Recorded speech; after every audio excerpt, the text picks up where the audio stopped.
Jemaat dan simpatisan GKI Guntur yang dikasihi oleh Tuhan Yesus Kristus, syukur kepada Tuhan karena pada hari Minggu ini, walaupun kita belum dapat beribadah bersama di dalam gedung gereja, tetapi saat ini kita tetap dapat beribadah bersama dari rumah kita masing-masing dalam kebaktian online GKI Guntur. Sebelum kita mulai ibadah kita, saya akan membacakan beberapa warta lisan.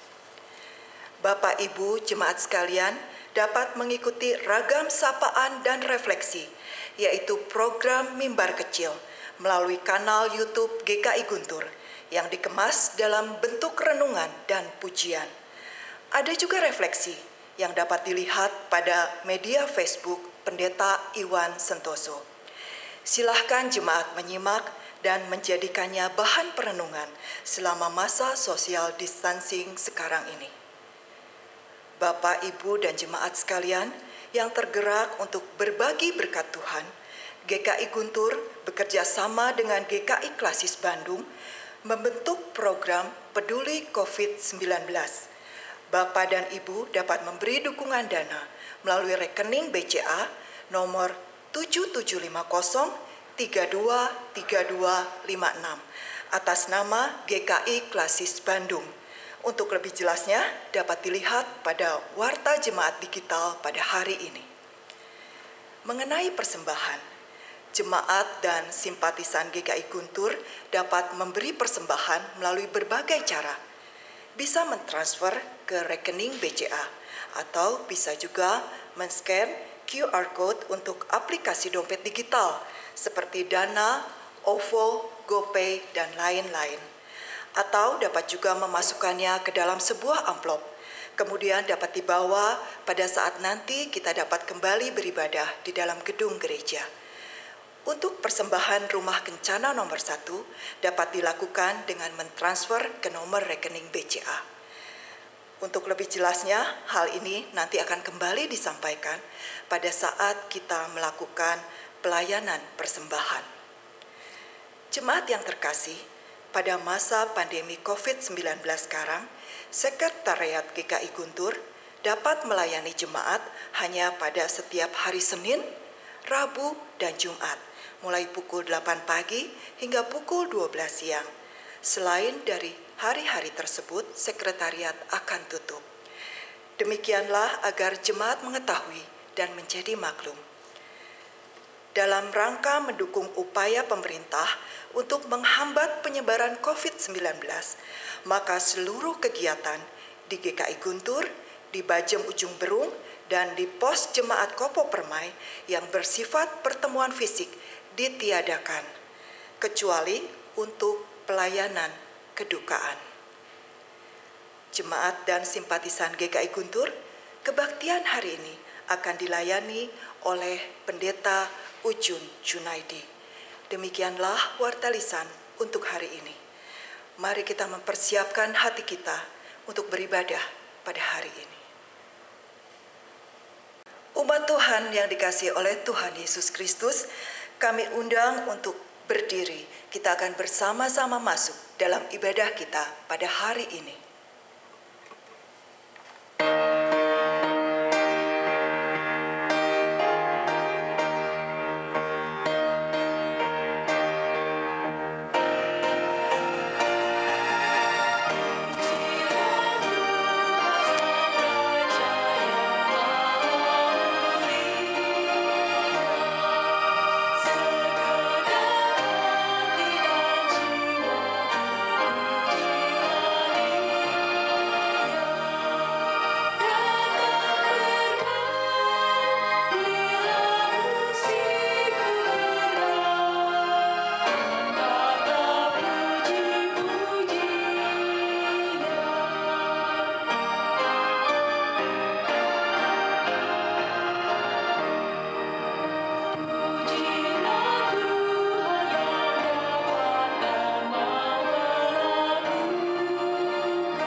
kebaktian kita berlangsung di dalam nama Bapa, Anak, dan Roh Kudus.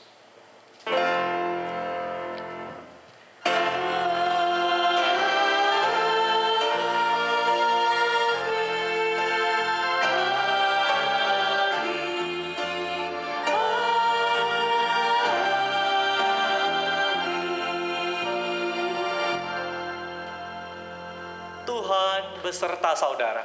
Dan beserta saudara juga. Silahkan duduk.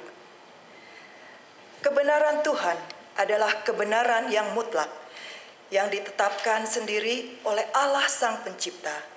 Sedangkan kebenaran manusia adalah kebenaran yang relatif, karena dapat berubah-ubah tergantung keadaan. Tetaplah nyatakan kebenaran Tuhan. Itulah tema ibadah kita pada hari ini. Dalam ibadah kita pada kali ini, kita akan bersama-sama belajar untuk terus mencari kebenaran Tuhan dan tetap setia menyatakan kebenaran Tuhan tanpa kompromi, tanpa tawar-menawar, apapun resiko yang harus kita hadapi.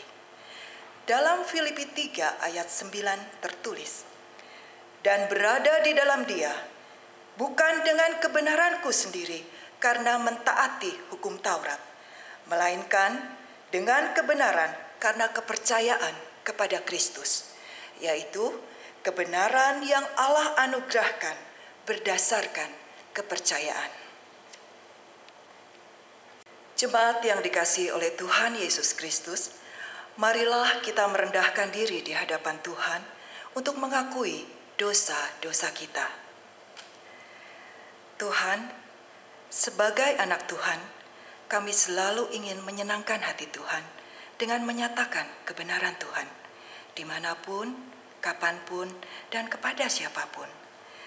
Tetapi pada saat keadaan menekan kami menjadi takut untuk menyatakan kebenaran Tuhan.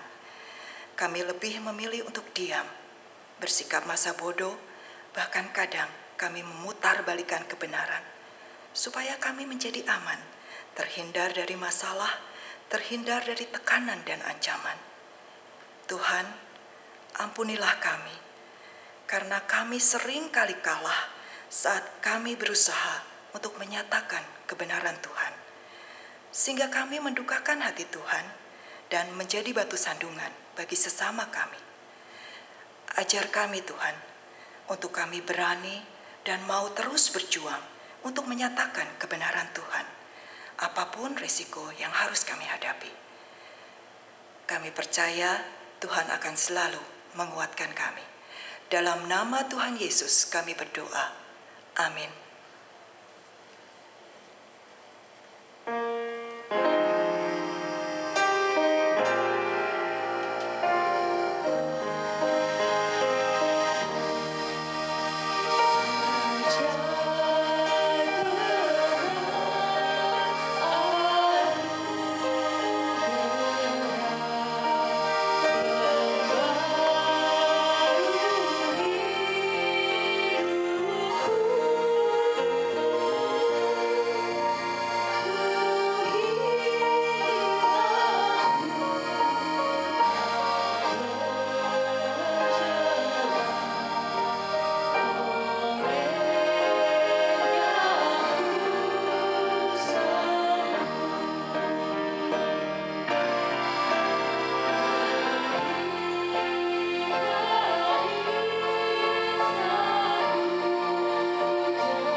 Jemaat dan simpatisan GKI Guntur, kami undang untuk berdiri.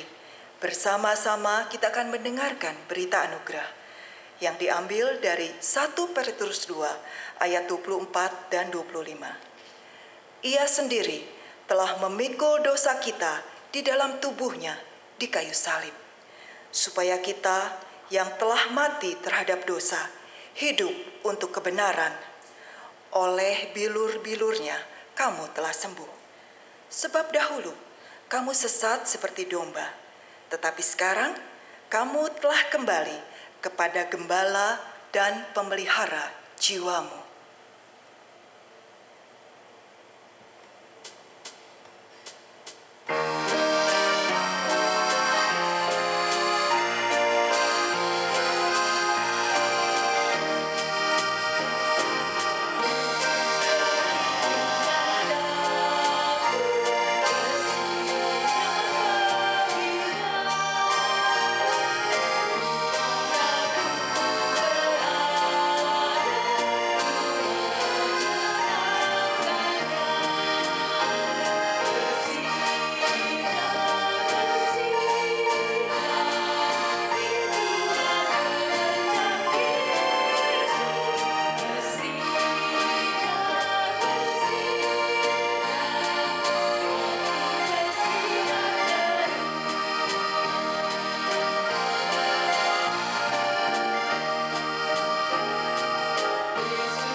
Silakan duduk.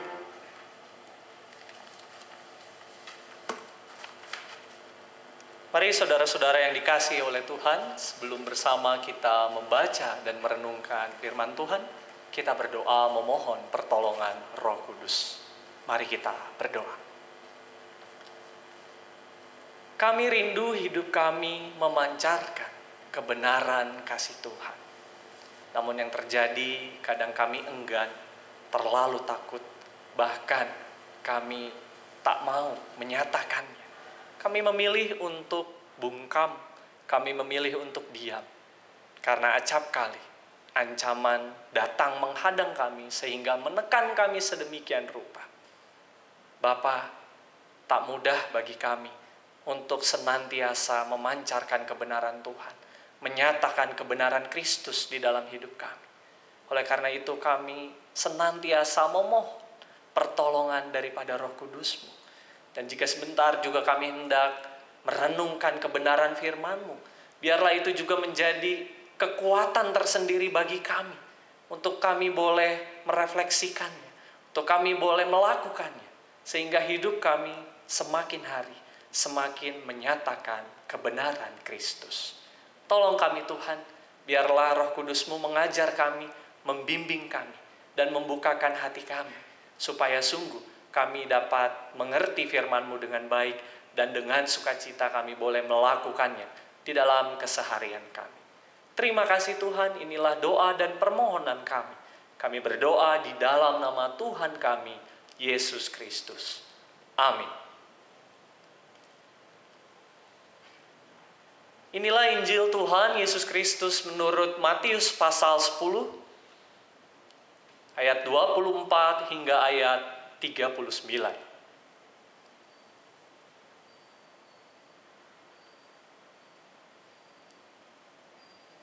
Matius 10 ayat 24.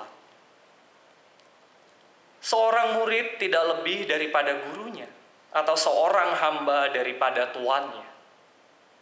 Cukuplah bagi seorang murid jika ia menjadi sama seperti gurunya, dan bagi seorang hamba jika ia menjadi sama seperti tuannya. Jika tuan rumah disebut Beelzebul, apalagi seisi rumahnya.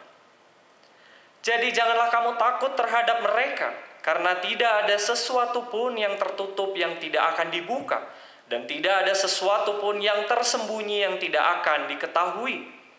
Apa yang kukatakan kepadamu dalam gelap, katakanlah itu dalam terang. Dan apa yang dibisikkan ke telingamu, beritakanlah itu dari atas atap rumah. Dan janganlah kamu takut kepada mereka yang dapat membunuh tubuh, tetapi yang tidak berkuasa membunuh jiwa. Takutlah terutama kepada Dia yang berkuasa membinasakan baik jiwa maupun tubuh di dalam neraka. Bukankah burung pipit dijual 2 ekor seduit? Namun seekor pun daripadanya tidak akan jatuh ke bumi di luar kehendak Bapamu. Dan kamu, rambut kepalamu pun terhitung semuanya. Sebab itu janganlah kamu takut, karena kamu lebih berharga daripada banyak burung pipit. Setiap orang yang mengakui aku di depan manusia, aku juga akan mengakuinya di depan Bapakku yang di sorga. Tetapi barang siapa menyangkal aku di depan manusia, aku juga akan menyangkalnya di depan Bapakku yang di sorga. Jangan kamu menyangka bahwa aku datang untuk membawa damai di atas bumi. Aku datang bukan untuk membawa damai, melainkan pedang. Sebab aku datang untuk memisahkan orang dari ayahnya, anak perempuan dari ibunya, menantu perempuan dari ibu mertuanya, dan musuh orang ialah orang-orang seisi rumahnya. Barang siapa mengasihi bapa atau ibunya lebih daripada aku, ia tidak layak bagiku. Dan barang siapa mengasihi anaknya laki-laki atau perempuan lebih daripada aku, ia tidak layak bagiku. Barang siapa tidak memikul salibnya dan mengikut aku, ia tidak layak bagiku. Barang siapa mempertahankan nyawanya, ia akan kehilangan nyawanya. Dan barang siapa kehilangan nyawanya karena aku, ia akan memperolehnya. Demikianlah Injil Tuhan kita Yesus Kristus. Berbahagialah setiap kita yang mendengarkan firman Allah, tetapi juga memeliharanya di dalam kehidupan sehari lepas sehari. Haleluya.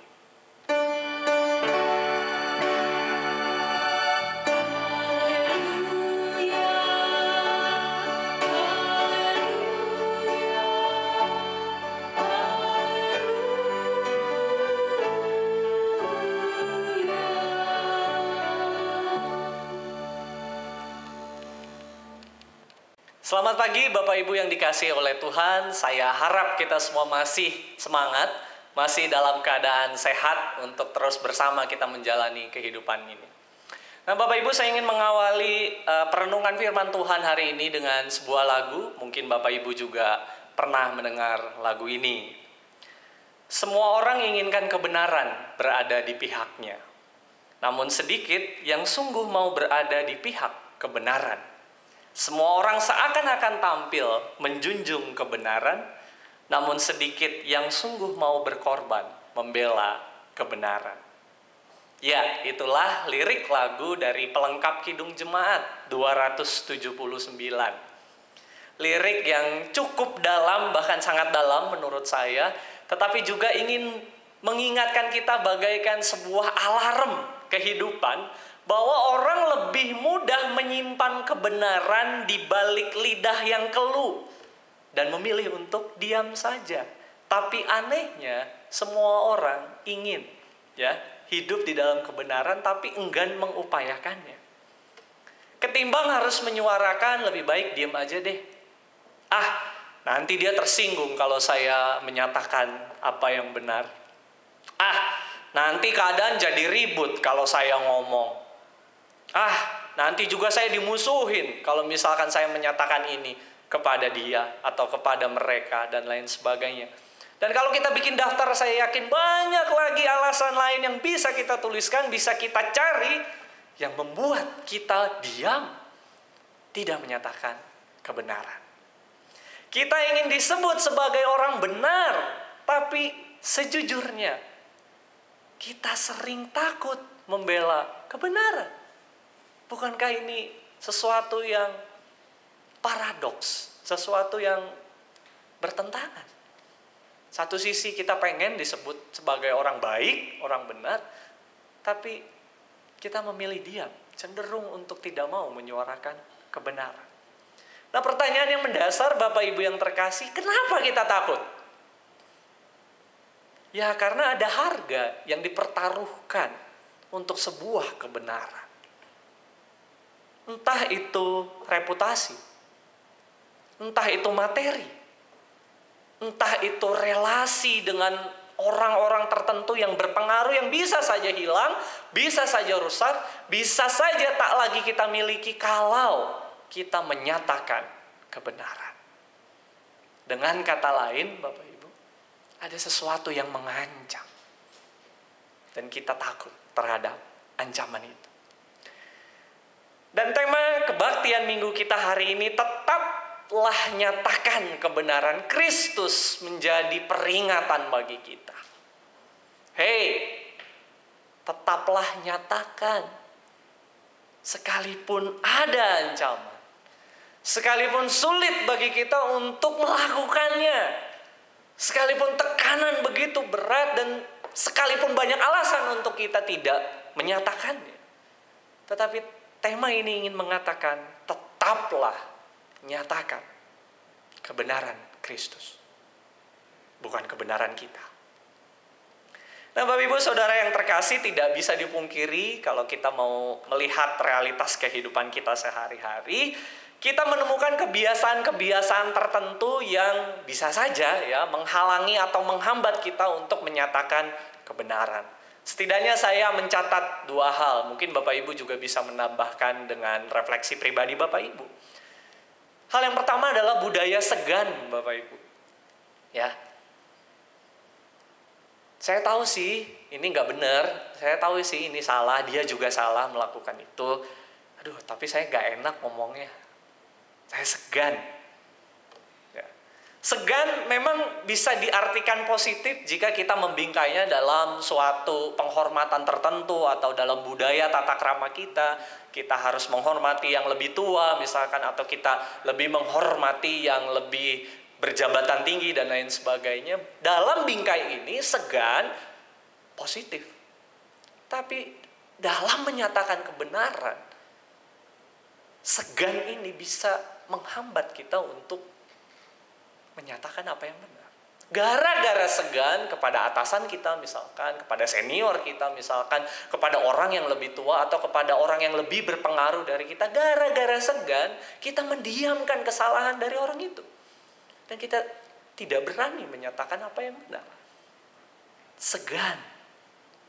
Bukankah itu kita rasakan dalam kehidupan kita sehari-hari? Budaya ini melekat begitu kuat pada kita sehingga ya kita memilih untuk diam. Kita memilih untuk tidak ikut-ikutan. Udahlah, jangan saya, orang lain aja. Gak enak saya ini. Saya saudaranya kok, misalkan. Oh, saya familinya kok. Oh, saya adik tingkatnya kok. Oh, saya apanya kok, gitu. Segan. Akhirnya kebenaran itu batal dinyatakan. Kita tidak jadi menyatakan kebenaran. Itu yang pertama, Bapak Ibu, budaya segan. Dan yang kedua, yang menurut saya lebih berbahaya lagi, Bapak Ibu, adalah budaya sudah biasa. Ya, mungkin Bapak Ibu juga mengalami atau merasakan, udah biasa itu mah di sini kayak begitu.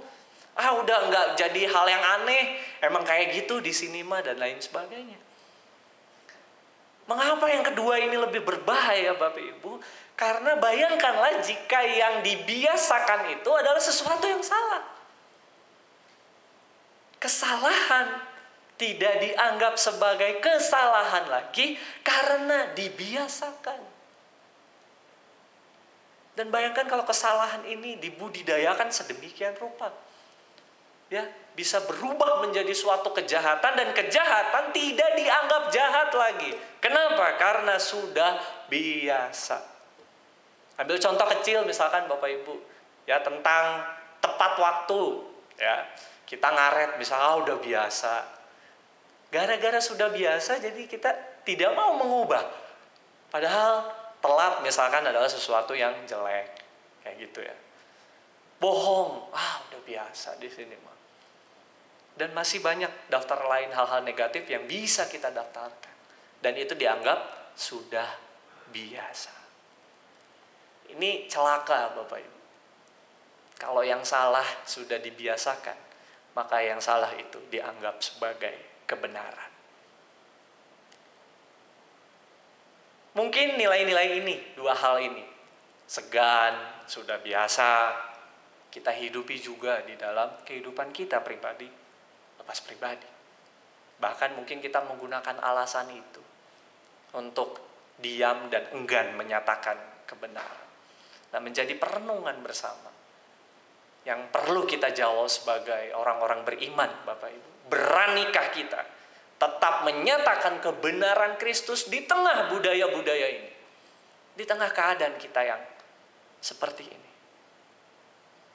Masih tetapkah kita mau untuk menyatakan kebenaran Kristus itu? Atau sebaliknya? Ya, daripada cari ribut, ya daripada nanti timbul konflik, ya daripada nanti saya disalahin, udahlah saya memilih untuk diam. Bapak Ibu yang terkasih, Tuhan Yesus dalam Injil yang kita baca hari ini mengingatkan kita, mengingatkan para murid pada waktu itu tentang tugas perutusan mereka sebagai pengikut Kristus. Yesus berkata, bagaikan domba yang diutus ke tengah kawanan serigala. Bicara soal domba, mungkin gambaran kita indah-indah selalu. Ya, Mazmur 23 misalkan. Ya, Tuhan adalah gembalaku. Kita dibimbing ke air yang tenang. Kita dibimbing ke padang rumput yang hijau. Jiwa kita disegarkan, indah sekali. Betul Bapak Ibu. Tapi jangan lupakan bahwa dalam teks ini, kalau kita baca sejak awal perikop, ternyata sang domba ini juga bukan hanya diutus ke padang yang indah dan air yang tenang saja. Domba ini malah diutus ke tengah kawanan serigala, Bapak Ibu. Penuh ancaman, penuh tantangan. Masuk ke kawanan serigala. Apa sebenarnya yang Yesus ingin katakan dari bacaan ini, Bapak Ibu? Tuhan Yesus sebenarnya ingin menunjukkan betapa tak mudah untuk mengikut Dia.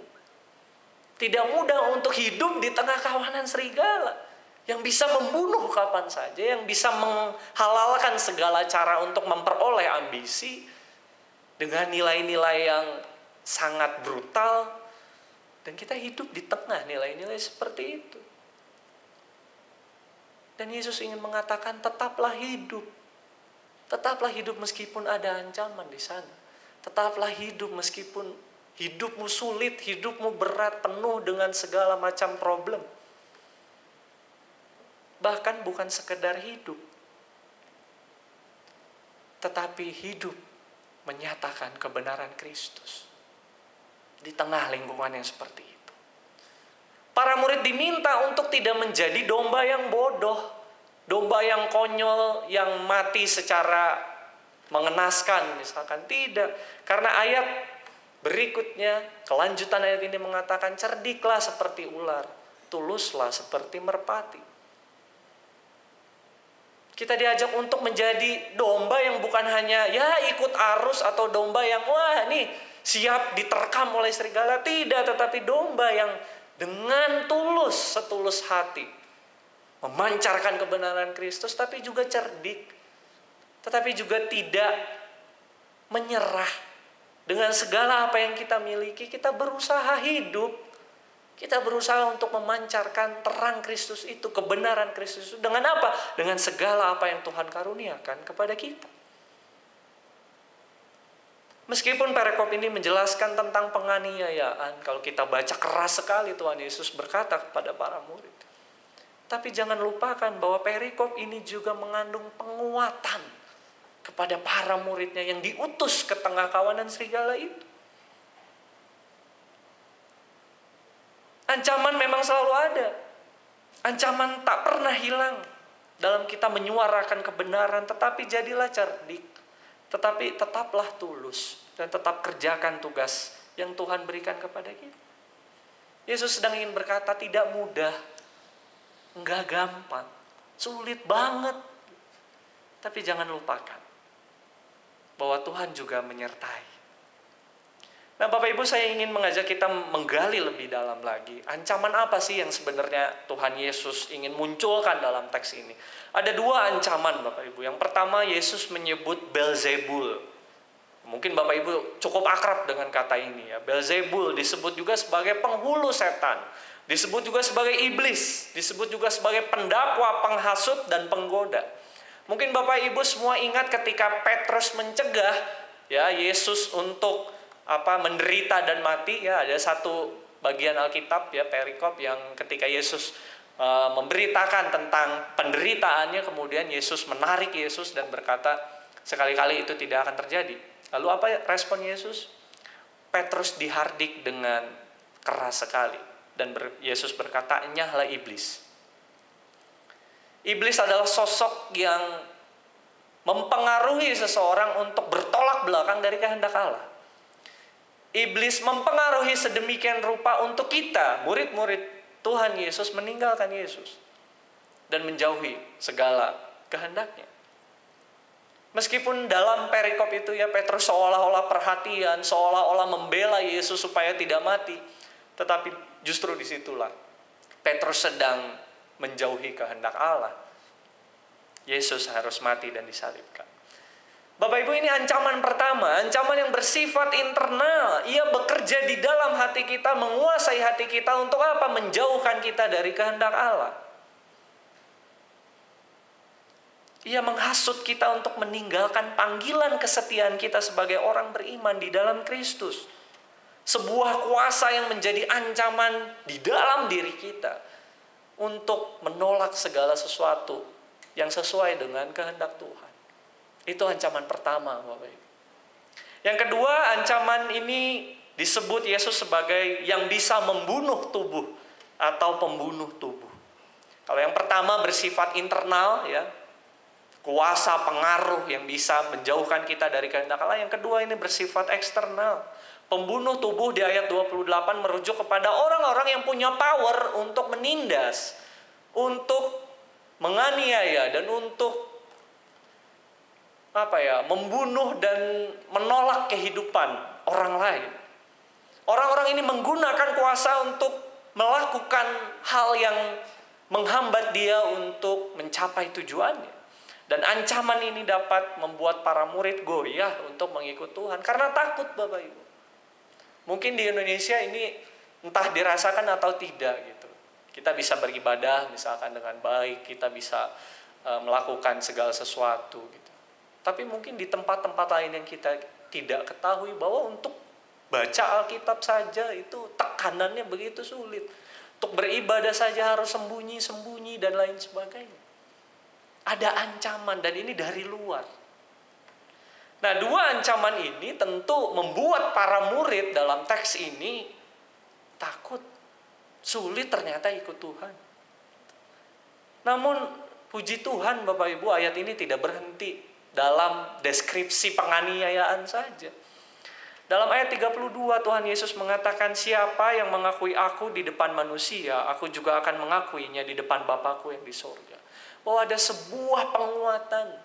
Jangan tinggalkan Tuhan meskipun sulit. Tetaplah nyatakan meskipun susah. Yesus menegaskan bahwa penderitaan kalaupun terjadi, ya, berbeda dengan dicari-cari ya. Kalaupun penderitaan itu terjadi, lihatlah penderitaan itu sebagai bagian dari kesetiaan kita kepada Tuhan. Dan Yesus mengakui itu di hadapan Bapa, bahwa ya, engkau telah setia di dalam segala keadaan hidup. Kadang kita inginnya menjadi orang Kristen yang plus minus. ya, kata pendeta Eka Dharma Putra. Pengen jadi orang Kristen, pengen jadi pengikut Yesus, iya, tapi plus berkat Tuhan melimpah-limpah. Plus sehat, tidak pernah sakit. Plus usaha selalu berhasil. Dan plus yang lainnya kalau mau kita tambah. Dan seringkali juga kita pengen jadi orang Kristen yang minus. Pengen Tuhan memberitakan Injil tapi minus penganiayaannya nggak mau. Nggak mau saya. Ya. Minus yang susah-susah. Kalau mau ya janganlah yang susah-susah itu.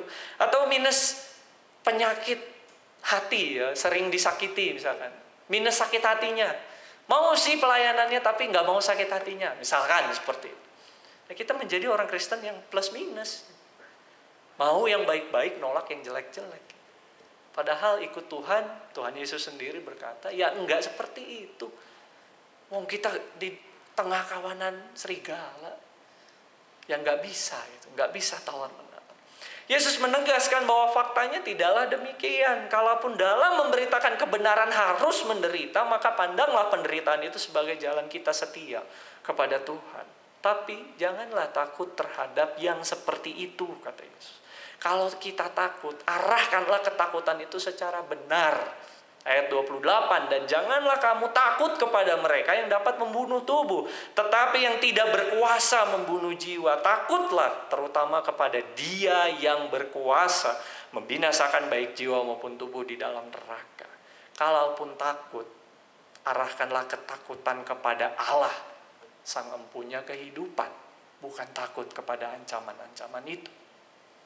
Dan akhirnya Yesus menegaskan jangan sampai ketakutan itu menghalangi kita melihat bahwa Allah memelihara kita. Lihatlah burung pipit. Allah memelihara mereka semua. Sebab itu janganlah kamu takut karena kamu lebih berharga daripada banyak burung pipit. Bapak Ibu yang terkasih, mari memang banyak tantangan dalam mengikut Tuhan. Ancaman menyuarakan kebenaran Kristus tidak kecil, besar. Tapi jangan juga lupakan bahwa tugas perutusan menyuarakan apa yang benar itu bukanlah opsi yang bisa kita ambil atau kita tinggalkan. Saya mau hari ini, besok enggak. Saya mau nanti aja, sekarang enggak. Bukan seperti itu. Tapi marilah kita belajar setia, belajar tekun sekalipun ya kita takut iya. Tapi tetaplah setia. Dan juga jangan lupakan Allah memelihara kita.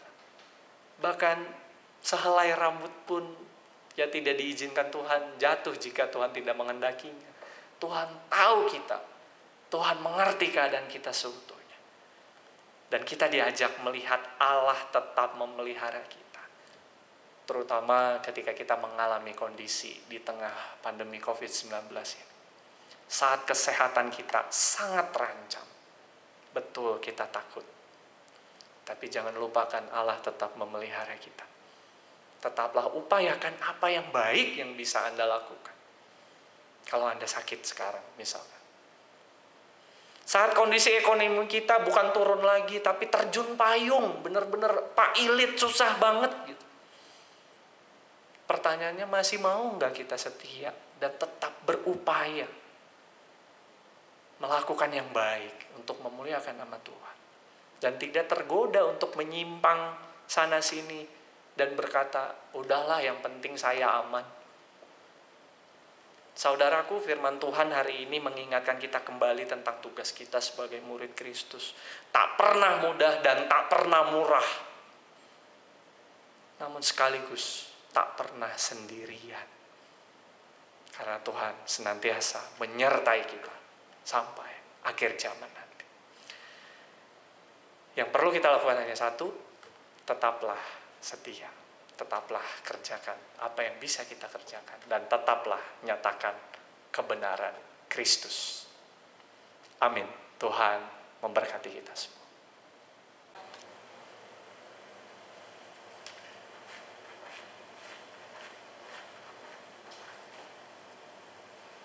Jemaat yang dikasihi Tuhan Yesus Kristus, saya undang untuk bangkit berdiri. Marilah kita mengikrarkan pengakuan iman kita dengan pengakuan iman rasuli. Aku percaya kepada Allah, Bapa yang Maha Kuasa, Khalik langit dan bumi, dan kepada Yesus Kristus, anaknya yang tunggal, Tuhan kita, yang dikandung dari Roh Kudus, lahir dari anak darah Maria, yang menderita sengsara di bawah pemerintahan Pontius Pilatus, disalibkan, mati dan dikuburkan, turun ke dalam kerajaan maut. Pada hari yang ketiga, bangkit pula dari antara orang mati, naik ke surga, duduk di sebelah kanan Allah, Bapa yang Maha Kuasa. Dan dari sana ia akan datang untuk menghakimi orang yang hidup dan yang mati. Aku percaya kepada Roh Kudus, gereja yang kudus dan am, persekutuan orang kudus, pengampunan dosa, kebangkitan orang mati, dan hidup yang kekal. Amin. Jemaat dipersilahkan untuk duduk kembali.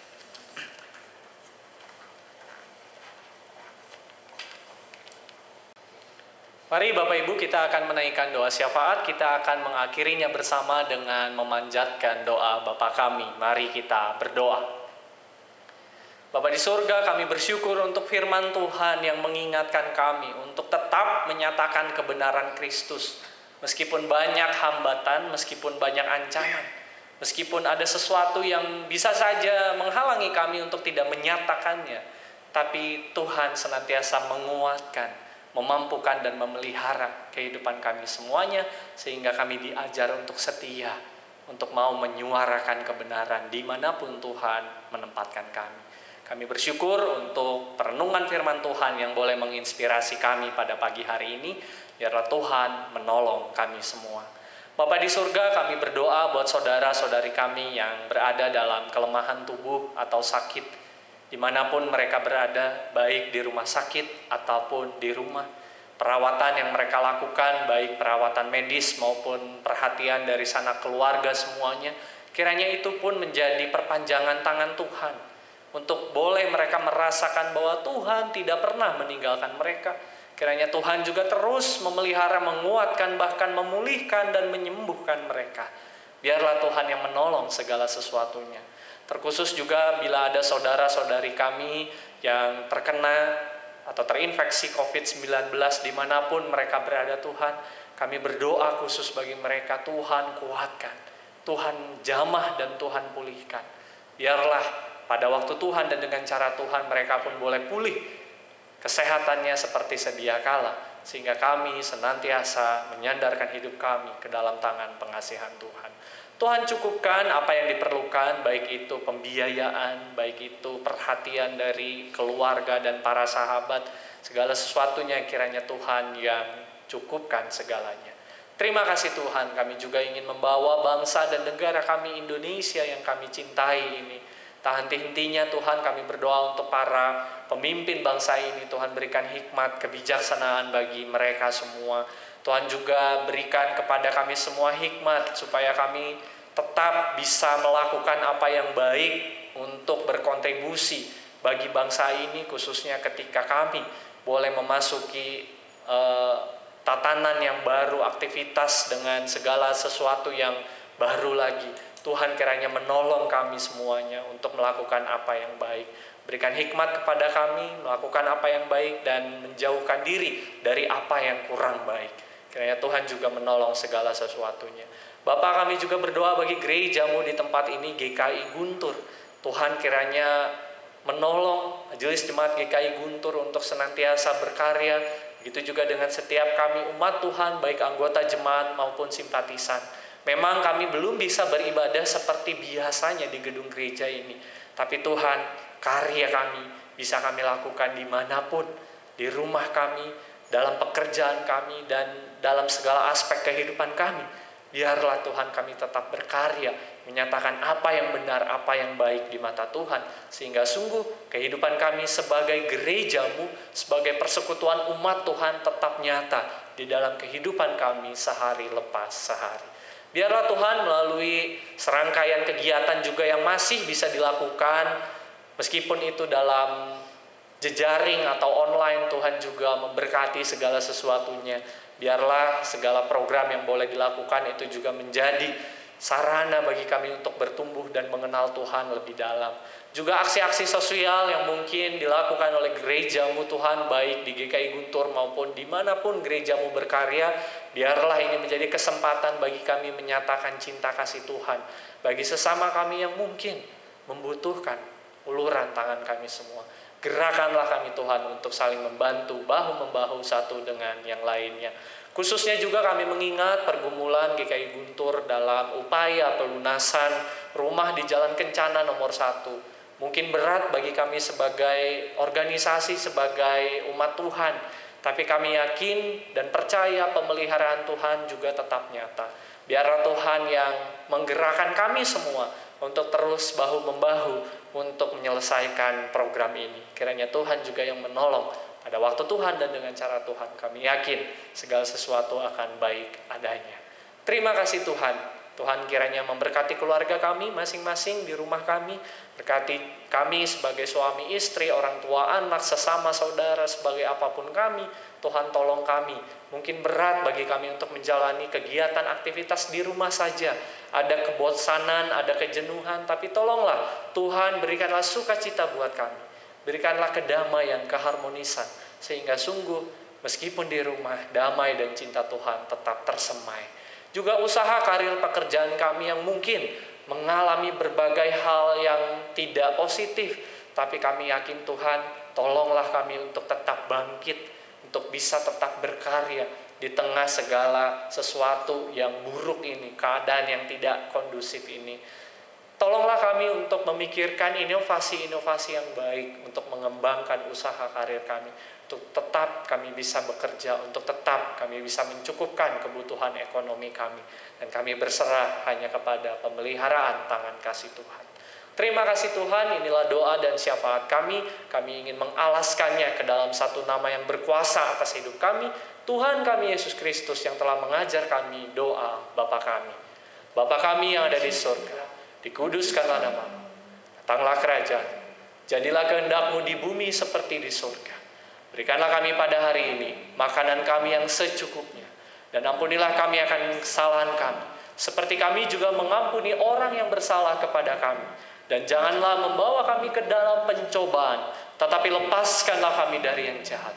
Karena Engkaulah yang punya kerajaan dan kuasa dan kemuliaan sampai selama-lamanya.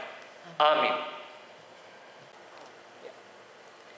Saudara-saudara yang dikasihi oleh Tuhan Yesus Kristus, walaupun saat ini kita masih berada di dalam krisis, namun marilah kita tetap mengungkapkan syukur kita kepada Tuhan dengan tetap setia memberi persembahan. Tuhan pun tetap setia kepada kita. Dia tidak pernah membiarkan dan meninggalkan kita. Marilah kita memberi persembahan dengan tulus ikhlas. 2 Korintus 9 ayatnya yang ke-7 mengatakan, "Hendaklah masing-masing memberikan menurut kerelaan hatinya, jangan dengan sedih hati atau karena paksaan, sebab Allah mengasihi orang yang memberi dengan sukacita." Jemaat dan simpatisan GKI Guntur bisa memberi persembahan dengan cara mentransfer ke rekening BCA nomor 777033363 atas nama Gereja Kristen Indonesia, atau bisa juga men-scan QR Code untuk aplikasi dompet digital seperti Dana, OVO, GoPay, dan lain-lain. Atau dapat juga memasukkannya ke dalam amplop, lalu mengumpulkannya di sebuah wadah untuk kemudian dibawa pada saat kita dapat kembali beribadah di dalam gedung gereja. Untuk persembahan Rumah Kencana nomor 1 dapat dilakukan dengan mentransfer ke rekening BCA nomor 77719222213 atas nama Gereja Kristen Indonesia Jabar.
Saudara-saudara, kami undang untuk berdiri.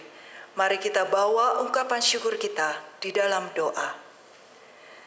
Tuhan, sungguh kami bersyukur kepadamu, karena di tengah situasi dan kondisi seperti apapun, tidak pernah Tuhan tidak hadir dalam hidup kami.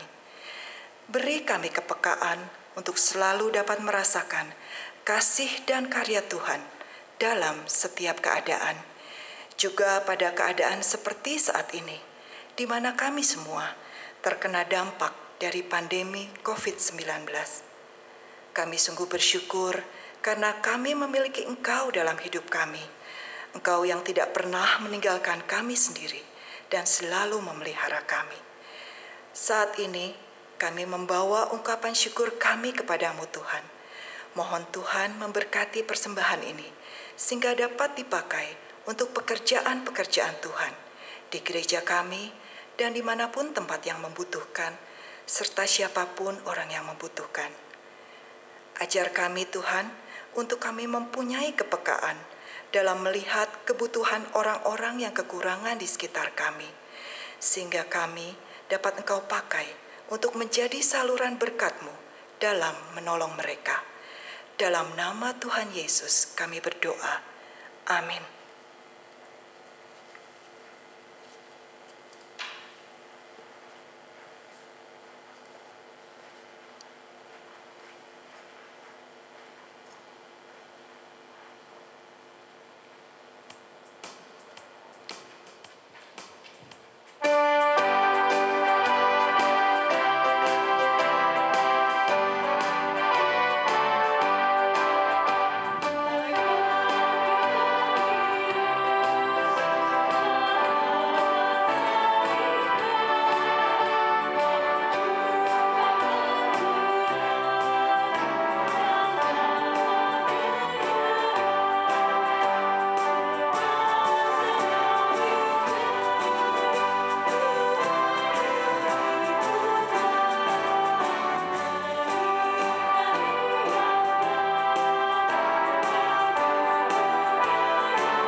Umat Tuhan, arahkanlah hatimu kepada Tuhan.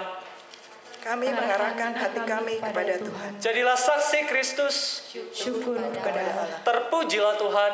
Kini dan selamanya. Terimalah berkat Tuhan. Tuhan memberkati engkau dan melindungi engkau. Tuhan menyinari engkau dengan wajahnya dan memberi engkau kasih karunia. Tuhan menghadapkan wajahnya kepadamu dan memberimu damai sejahtera dari sekarang sampai selama-lamanya.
Jemaat, ibadah kita telah selesai.